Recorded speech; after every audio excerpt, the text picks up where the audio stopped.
Welcome to this iRecommend tutorial. In this tutorial, we're going to go over the components of our default page that we see and learn about how we can make changes.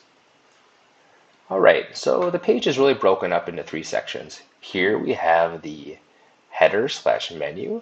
This is our header, which is the name of the name of the project that we gave initially. If we want to change this, we simply have to click on it, and we can go ahead and change it.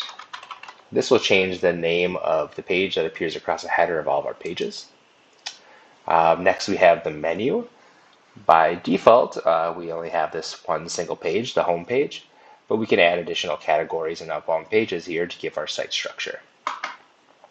The next part of the page is the heading. This is the header of the page that describes describes to our users where they are on the site. So by default it's given home, but if we want to change it, we just simply click on the header and now we can start typing to make a change. So I could say the Meyer family recommendations. The next part of the header is the subheadline. If we do not edit this, it will not appear a subheadline on the live version, but if we wanted to give it a little more, this page a little more context, we can click here and go ahead and make add a subheadline to our page to give the page a little more context. One of our favorite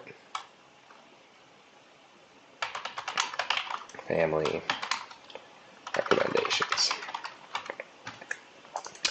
All right, so the main part of our iRecommend page is the body. The body is made up of what we call blocks. We have a text block here and a product recommendation block. These blocks are added using the add a block feature up here.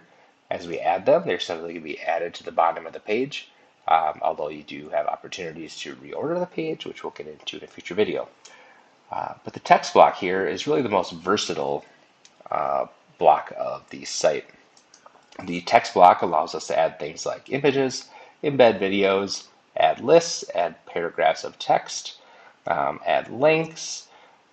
Really, this is where we add a lot of the written content to the page. So I'm going to go ahead here, and since we're building on our page, I'm going to remove this generic content here and say the Meyer family recommendations. These are products that our family uses. I'm just going to keep it simple here just for the purpose of brevity. Next, we have a product recommendation. By default, this one appears on your page just to give you an idea of what they look like. We have a headline, a product name, a personal recommendation section, and a product description. You can see that many of these sections of the product recommendation are just small text blocks where we can add images, videos, format text, and whatnot. The reason we have this personal recommendation section is to give our visitors, a personal reason why we actually recommend this page. But yeah.